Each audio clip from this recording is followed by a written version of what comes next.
ठीक है, PPT clear दिख रही है।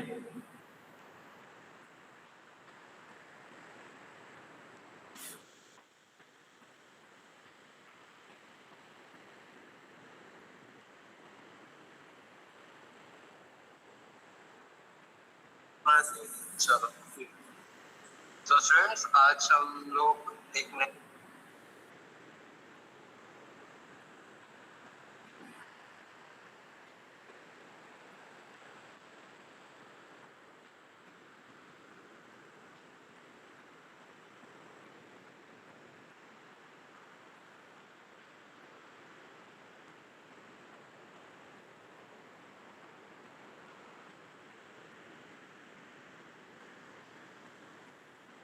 तो ठीक है, क्लास स्टार्ट करते हैं। तो आज है हम लोग का डेट सेकेंड क्लास का।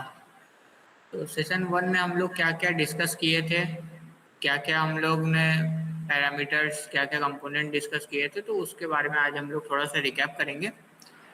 और फिर उसके बाद हम लोग नेक्स्ट जो आज का मेन टॉपिक है, understanding drone components and working principle, उस पर हम लोग जंप करेंगे। ओके, रेडी है सब लोग?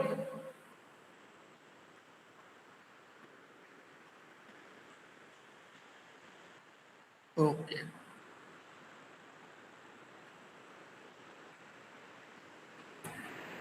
तो आज का हम लोग का जो मेन टॉपिक है वो तो कंपोनेंट्स के बारे में अंडरस्टैंडिंग है, और उसकी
तो आप लोग ने फैन के लिए भी यूज किया होगा, जो फैन आप लोग घर पे बनाते हैं या तो मोटर बनाते हैं। तो ये मोटर अलग कैसे है? ये ब्रशलेस मोटर है, इसको कहते हैं, मतलब ये जैसे आपका रोटर और स्टेटर की ये जो मशीन की बातें हैं, ये तो बहुत आप लोग को समझ में नहीं आएंगी। थोड़ी सी सिंपल सी बात है कि इसमें जो एनर्जी लॉसेस होती थी, इसकी स्पीड ज़्यादा होती है उसके स्पीड से, जो आप घर पे बनाते हैं नॉर्मल डीसी मोटर। ये बीएलडीसी मोटर है, ब्रश इसमें नहीं होता है, तो ये थोड़ा सा हाई हो जाएगा अगर मैं इसको समझाने जाऊँ। तो आप लोग सिंपल सा बस इससे कनेक्ट कर सकते हैं, बीएलडीसी इसमें यूज होता है। ईएसई क्या होता है कि जैसे ये जो फ्लाइट कंट्रोल है, अभी मैं सबका फ्लो बताऊंगा जब मैं दिखाऊंगा इसको कि कहाँ से कहाँ तक जा रहा है, पहले क्या हो रहा है फिर उसके बाद क्या हो रहा है, स्टेप वर्किंग मैं बताऊंगा। पहले अलग अलग आप कंपोनेंट देख लीजिए। ये डीसी डीसी पावर पे वर्क करता है।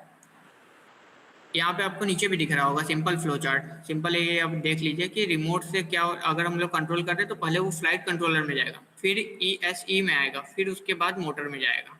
यही मेन इसका बेसिक फ्लो है। अब आ जाते हैं फ्लाइट कंट्रोलर। अब फ्लाइट कंट्रोलर क्या कंट्रोल करता है? ये ड्रोन के बिहेवियर को कंट्रोल करता है कि ड्रोन कैसे उड़ने वाला है, रिसीव कहाँ से डाटा कर रहा है, कहाँ डाटा सेंड कर रहा है, ईएसई को दे रहा है कि नहीं डाटा, ये कितने हर्टेज पे चलना चाहिए, क्या इसका जो फ्रेम फर्मवेयर है, क्या ऑटो पायलट है कि नहीं है, ये सारी चीज़ें ये फ्लाइट कंट्रोल करता है। अगर इतनी चीज़ें कर रहा है तो इसको हम लोग ब्रेन बोलते हैं, ब्रेन ऑफ द ड्रोन, कि ये हर चीज़ को कंट्रोल कर रहा है। अब आता है रिमोट कंट्रोल। अब ड्रोन से हम लोग हट के रिमोट कंट्रोल पे आते हैं कि रिमोट कंट्रोल में क्या क्या यूजेस होते हैं, क्या वो काम करता है। ये बस डाटा को सेंड करता है, जो तुम अपने हैंड से जॉयस्टिक रोटेट करते हो, उस जॉयस्टिक रोटेट कर रहे हो, किस डायरेक्शन में रोटेट कर रहे हो, कैसे ड्रोन को पता चलेगा, वो डाटा सेंड करता है, कम्युनिकेट करता है।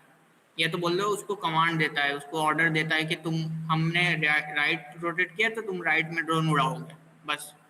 अब ये तुम उस दिन पूछ रहे थे शायद क्रिश कि जो फ्रिक्वेंसी है, फ्रिक्वेंसी हम लोग किस पे, फ्रिक्वेंसी पे उसको ऑपरेट करते हैं।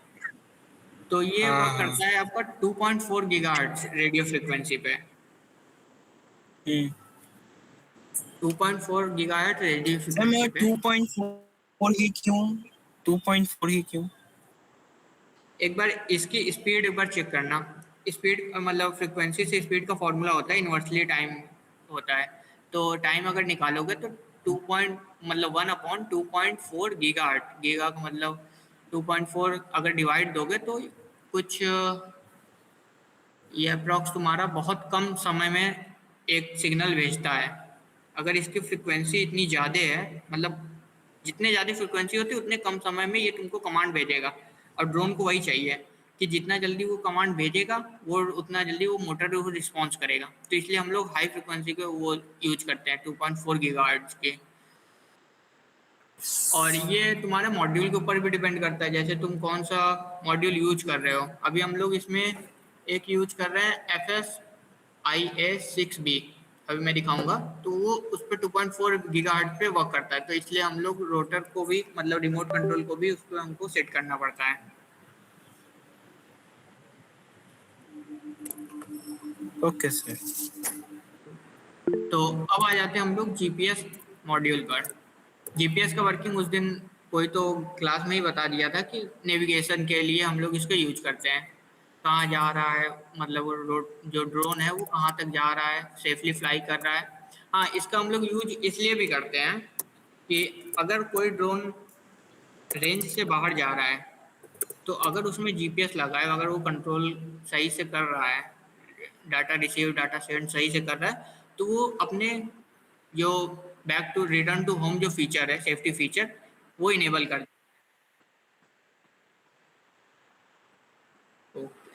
दुर्गेश हैंड रेज किए थे तुम, कोई डाउट? हाँ सर, हाँ। मैं पूछ रहा था कि हम लोग 2.4 जो हर्ट्ज है, गीगाहर्ट्ज, उस पे हम लोग तो रख रहे हैं, लेकिन उससे ज्यादा क्यों नहीं रख रहे हैं? मतलब सेकंड और टाइम कम हो जाएगा। एक तो सबसे पहले कि सारे गीगा मतलब सारे हर्ट पे अलग अलग और मतलब कंपोनेंट्स ऑपरेट करते हैं।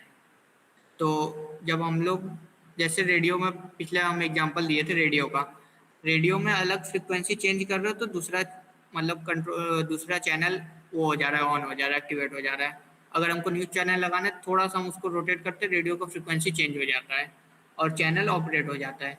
तो अगर हमको फ्रिक्वेंसी ही देखनी है, सबसे पहले तो ये कि हम लोग मैच फ्रिक्वेंसी इसलिए रखते हैं कि सॉरी हाँ, हम लोग मैच फ्रिक्वेंसी इसलिए रखते हैं कि दोनों के बीच में कम्युनिकेशन रहे, और इससे ज़्यादा फ्रिक्वेंसी करने पे हमारी जो सिग्नल्स होती है उसमें नॉइज़ ज़्यादा क्रिएट होती हैं। नॉइज़ जब क्रिएट होंगी तो डाटा फ्लक्चुएट करेगा, तो इसलिए हम लोग डाटा अगर फ्लक्चुएट किया तो उसको गलत कमांड मिलेगी थोड़ी थोड़ी देर पे, तो इसलिए हम लोग ये यूज करते हैं 2.4 गीगाहर्ट्ज। 2.4 गीगाहर्ट्ज सेफेस्ट वैल्यू है यूज करने के लिए। ठीक है, तो जीपीएस मतलब मॉड्यूल, हाँ उस वैल्यू पे कोई भी ऐसी डिवाइस काम नहीं करती है। नहीं ऐसा नहीं है, उस वैल्यू पे कोई भी डिवाइस काम नहीं करती है, पर जब तुम्हारे इन दोनों के बीच में कम्युनिकेशन बिल्ड हो जाता है, यहाँ पे हम अलग दो तरीके से हम लोग कम्युनिकेशन बिल्ड करते हैं। एक तो हम लोग दो मॉड्यूल लगाते हैं, अलग अलग मॉड्यूल, एक FSIA-6 भी लगाते हैं और एक तुम्हारा फ्लाइट कंट्रोलर में ही अटैच रहता है पहले से ही। तो वो दोनों मॉड्यूल अगर तुम्हारा फेच हो जाता है, फेचिंग का क्राइटेरिया इसमें बहुत वो कॉम्प्लिकेटेड होता है कि अटैच मैच करना। एक बार फेच हो गया तो वो लॉक हो जाता है, और लॉक हो गया तो वो उसी कंट्रोलर को, उसी ड्रोन को वो ऑपरेट करेगा। Okay, okay sir. तो जीपीएस का काम बहुत ज़्यादा है, मतलब वो है वास्ट है कि जब हम लोग पहले क्या करते थे कि ड्रोन अगर रेंज से बाहर चली गई तो वो ड्रोन आगे ही निकल जाती थी बिना किसी कंट्रोलर को बताए कि हम कहाँ जा रहे हैं, क्या मतलब जब तक उसकी बैटरी चल रही है तब तक वो ड्रोन उड़ता ही जा रहा है। तो इस प्रॉब्लम को सॉल्व करने के लिए जीपीएस मॉड्यूल का यूज किया जाता है। जीपीएस मॉड्यूल क्या करता है कि जब उसकी रेंज ज़्यादा हो रही, मतलब रेंज से अगर वो बाहर जा रहा है ड्रोन, तो वो क्या करेगा, return to home safety feature enable करेगा। उससे क्या होता है कि जो ड्रोन जहाँ से उड़ा था, फ्लाइट जहाँ से टेक ऑफ किया था वहाँ पे आ जाएगा वापस, तो वो रेंज में ऑब्वियसली वो रेंज में आ जाएगा। अब हम लोग देखते हैं कि देखो यहाँ पे नीचे लिखा है एक लाइन कि essential for geo fencing and restricted zone. Geo fencing का मतलब कोई बता पाएगा कि जियो फेंसिंग यहाँ पे क्यों यूज किया जा रहा है और ये क्या है? क्या fencing? Geo fencing? Geo fencing sir geo fencing अगर मैं देखूं नेविगेशन के हिसाब से तो वो रेस्ट्रिक्ट करता है कोई सा, लाइक जैसे हो गया मैं आर्मी एरिया जहाँ पे मेरे को एंट्री अलाउ नहीं है ड्रोन्स का, जैसे होगी एयरपोर्ट्स जहाँ पे अलाउ नहीं है, वहाँ पे घुसने नहीं देता है, हाँ तो काइंड ऑफ वो डिनाई कर देता है वहाँ पे, kind of I don't remember but GPS I think deny कर देता है वहाँ। हाँ हाँ, तुम काफ़ी सही हो कि जियो फेंसिंग होता है कि ये जैसे मैप होता है, मान लो इंडिया का मैप है, तो इंडिया के मैप में जियो फेंसिंग ऊपर सेटेलाइट से उसको मेजर किया जाता है कि तुम्हारे पास इतना एरिया है ड्रोन उड़ाने के लिए, ड्रोन को ऑपरेट करने के लिए। अगर उसके बाहर गया, एक टाइप का जैसे तुम लोग लेजर बीम से फेंसिंग करते हो वैसे ही वो जियो फेंसिंग होता है, इनविजिबल होता है लेकिन उसके आगे तुम्हारा ड्रोन नहीं जाना चाहिए, ये तुम्हारा रिस्ट्रिक्टेड जोन होता है। तो ये जब तुम इसके रूल्स और रेगुलेशंस मतलब जो गवर्नमेंट रूल रिलीज करती है ड्रोन के लिए, जब वो पढ़ोगे तो उसमें तुम्हारे मेंशन होंगे। अब आता है कैमरा एंड सेंसर मॉड्यूल। अब जैसे वीडियोस और वीडियोग्राफी फोटोग्राफी के लिए हम लोग अभी ड्रोन यूज करते हैं, तो उसके लिए कैमरा एंड मॉड्यूल ड्रोन हम लोग यूज करते हैं, पर सिर्फ इसी के लिए नहीं यूज करते हैं। हम लोग को अगर कोई चीज़ की मैपिंग करनी हुई, कोई चीज़ को नेविगेट करना हुआ और उसका डाटा हमको रिसीवर तक पहुंचाना हुआ, तो इसलिए भी यूज किया जाता है। इसमें हम लोग कई सारे सेंसर्स भी लगाते हैं, अलग अलग सेंसर्स। कैमरा तो एक अलग ही डिवाइस है, इनपुट डिवाइस, और अलग अलग सेंसर भी हम लोग लगाते हैं इनपुट डिवाइस, जैसे IMU हो गए, जाइरोस्कोप, एक्सेलेरोमीटर, और थर्मल कैमराज हो गए, ऑप्टिकल फ्लो सेंसर्स हो गए। तो ये सारी जब तुम लोग सेंसर से IoT एंड एम्बेडेड की क्लासेस लोगे तो उसमें तुमको ये सारे सेंसर्स तुमको पढ़ाए जाएंगे, और तो उसके बेसिक प्रिंसिपल्स, वो कैसे वर्क करता है, कब हम लोग उसको कंट्रोल करते हैं, ESP से कंट्रोल होता है कि किससे कंट्रोल होता है, तो ये सारी चीज़ें तुमको IoT एंड एम्बेडेड क्लासेस में पढ़ाई जाएंगी। ठीक है, तो एक बार मैं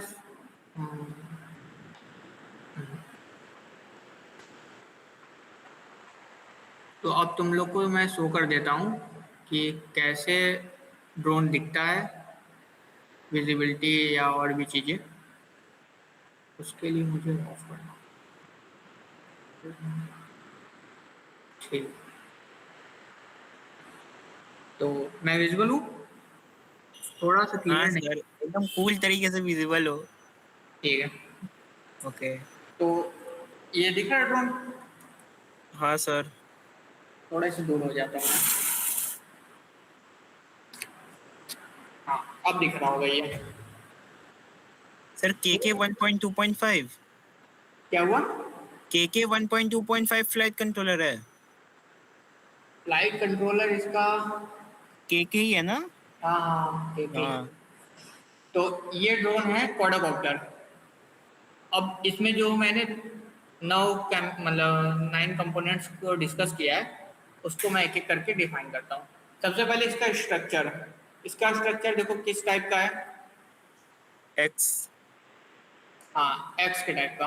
तो एक्स के टाइप का क्यों बनाया है? क्योंकि यहाँ से यहाँ तक की जो लेंथ है डायगोनल, दोनों डायगोनल, बीच में सेंटर में यहाँ पे तुम्हारा कंट्रोलर है। अब जो इसकी बीच की जो डिस्टेंस है वो सेम है, बाकी ये जो डिस्टेंस सेम है, और ऐसे ही चारों स्क्वायर बन जाते हैं अगर तुम इसको मैच सेंटर करो। Of gravity. ठीक है, तो ये स्क्वायर बन जाता है। अब जो फोर्स है वो चारों तरफ बराबर ही लगेंगे। जो मोटर है वो चारों तरफ, चारों मोटर इक्वली ऑपरेट करेंगे अगर कंट्रोल किए हो तो।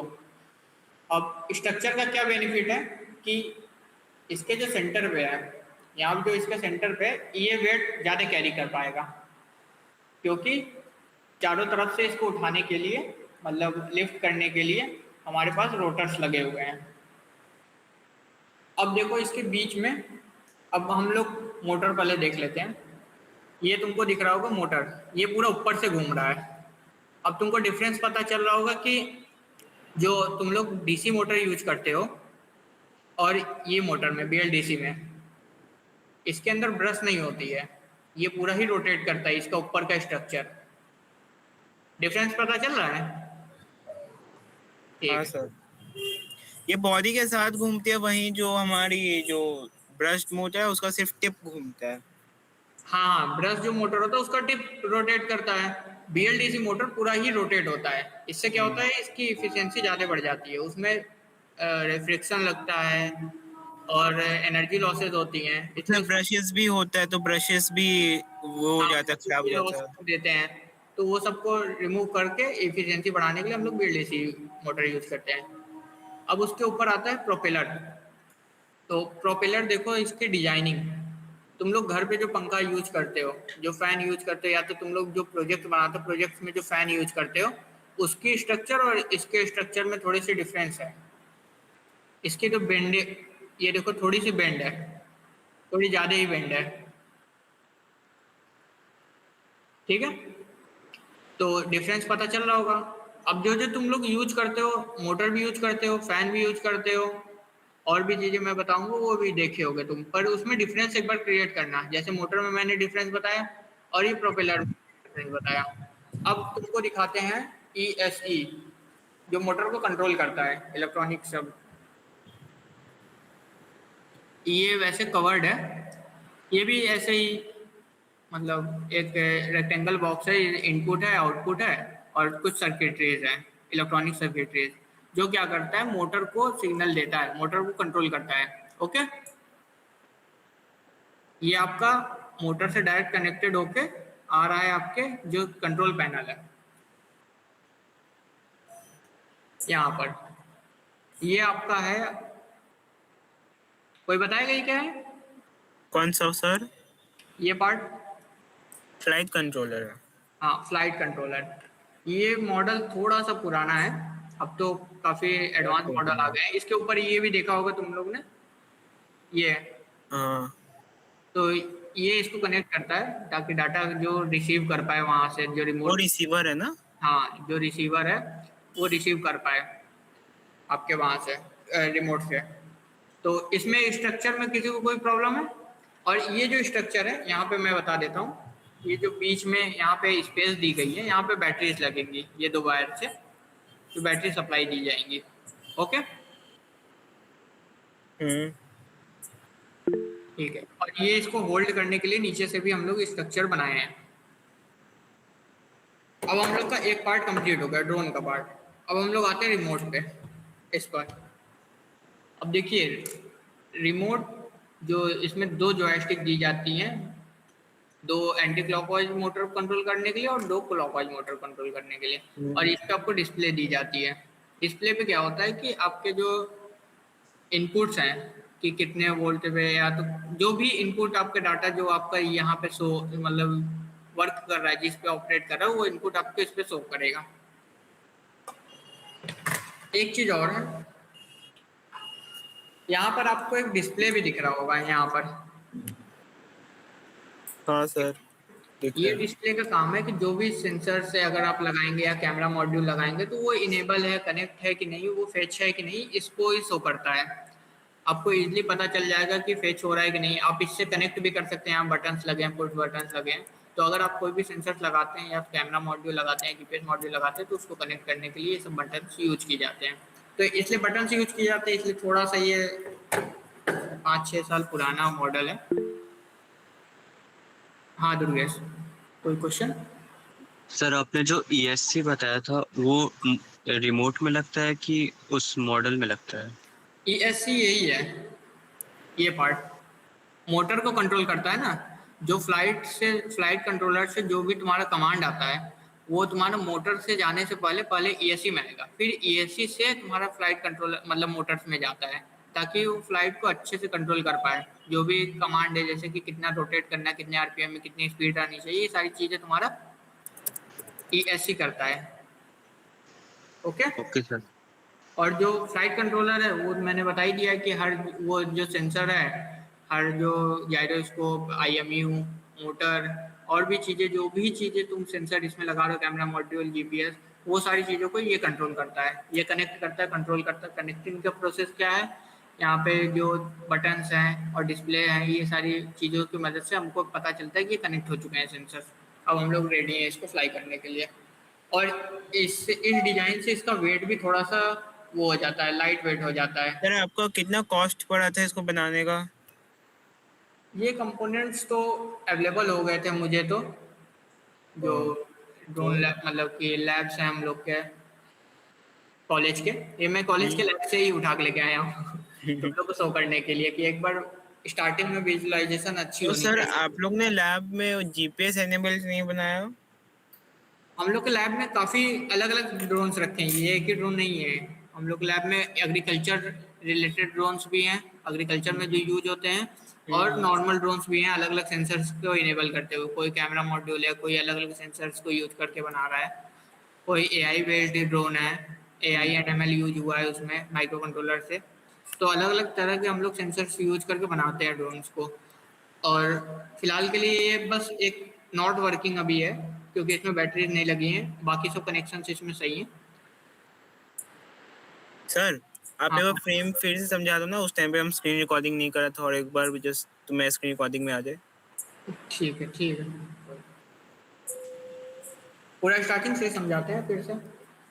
मैं स्क्रीन रिकॉर्डिंग ऑन है, मतलब ये बस वो फ्रेम वाला पार्ट छूट गया था, तो ऐड हो जाएगा फ्रेम ना? वाला पार्ट, ओके। हाँ।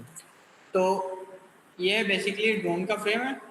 ड्रोन का फ्रेम, ये क्वाड्रकॉप्टर है जो कि मल्टी रोटर का है। इसमें 4 ड्रोन मतलब 4 रोटर लगते हैं। इसका स्ट्रक्चर कुछ एक्स की तरह बन रहा है, और जब आप इसके रोटर्स के बीच की मतलब रोटर्स की एक लाइनिंग खींचेंगे, रोटर्स के बीच की लाइनिंग, तो ये एक स्क्वायर बन जाएगा। और ये स्क्वायर डिजाइन इसको सिमेट्री, स्टेबिलिटी और इफिशिएंट लाइट वेट होने में मदद करता है। अगर आप इसको डायगोनली, ये जो डायगोनल है इसके बीच में जो भी वेट लगाते हैं वो चारों, अगर यहाँ पे आप वेट लगा रहे हैं कोई भी, जैसे बैटरी का वेट हो गया, अगर कोई भी चीज़ आपको लिफ्ट करना है तो उसका फोर्स ये चारों मोटर डिस्ट्रीब्यूटेड उठाएंगे, जिससे क्या होता है कि इस पे ज़्यादा लोड भी नहीं पड़ता किसी एक मोटर पे। चारों मोटर पे जो फोर्स है, जो कि आपका थ्रस्ट लग रहा है, वो चारों मोटर बराबर लगता है। फिर उसको कंट्रोल करता है ESC। ESC के बाद कंट्रोलिंग आती है आपकी फ्लाइट कंट्रोल। सबसे पहले एक बार वर्किंग में बता देता हूँ, फिर जो कंटेंट आपके लिखे हैं वो इजीली आपको समझ में आएंगे। सबसे पहले आप यहाँ से इसको कंट्रोल कर रहे हैं, ओके, रिमोट से आप इसको कंट्रोल कर रहे हैं। यहाँ पे एक वायर लगी रहती है, एंटीना जिसको हम लोग बोलते हैं। उससे क्या होता है कि जो रेंज होती है वो रिफाइन होती है। अब ये आपका रिमोट कंट्रोलर है, यहाँ से आप रिमोट को कंट्रोल करेंगे। अब जो कमांड इससे, जैसे अब हम लोग इसको राइट किए हैं, अब राइट कमांड कहाँ जाएगा सबसे पहले? अब राइट कमांड सबसे पहले जाएगा इस पे, रिसीवर पे। रिसीवर से जाएगा फ्लाइट कंट्रोलर पे। फ्लाइट कंट्रोलर डिसाइड करके जो डिसीजन लेगा वो भेजेगा यहाँ पे ESE पे। ESE से जो डाटा जा रहा है, कमांड जा रहा है, वो तब मोटर फॉलो करेगा, तब उसके अकॉर्डिंग प्रोपेलर रन करेगा। वर्किंग पता चल गई सबकी फ्लो की, कि कहाँ से कहाँ सिग्नल जा रही है, कहाँ से कमांड हम लोग का रोटेट मतलब ऑपरेट कर रहा है। तो अब हम लोग फिर से PPT पे जाते हैं।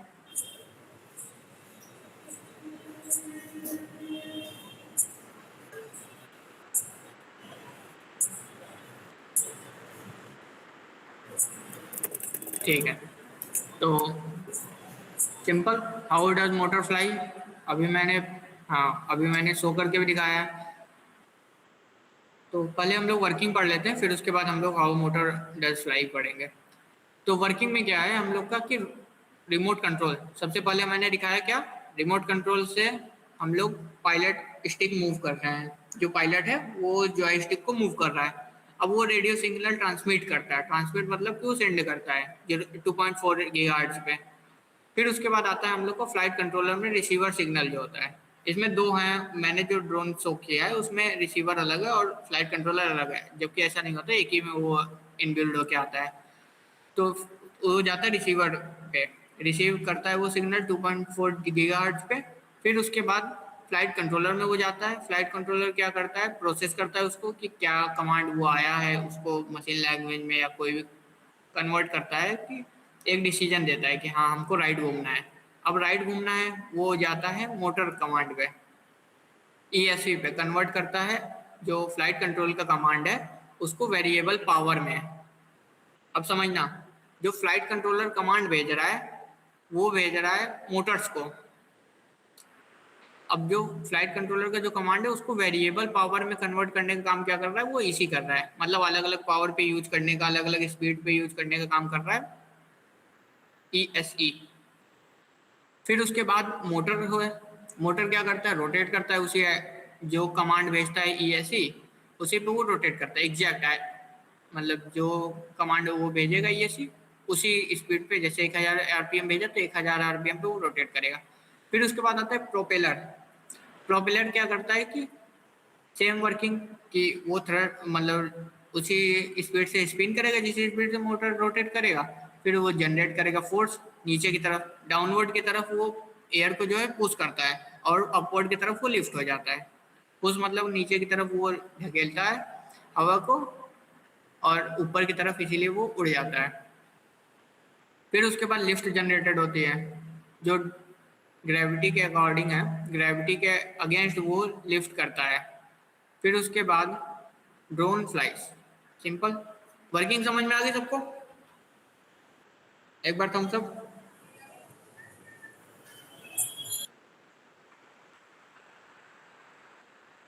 ओके।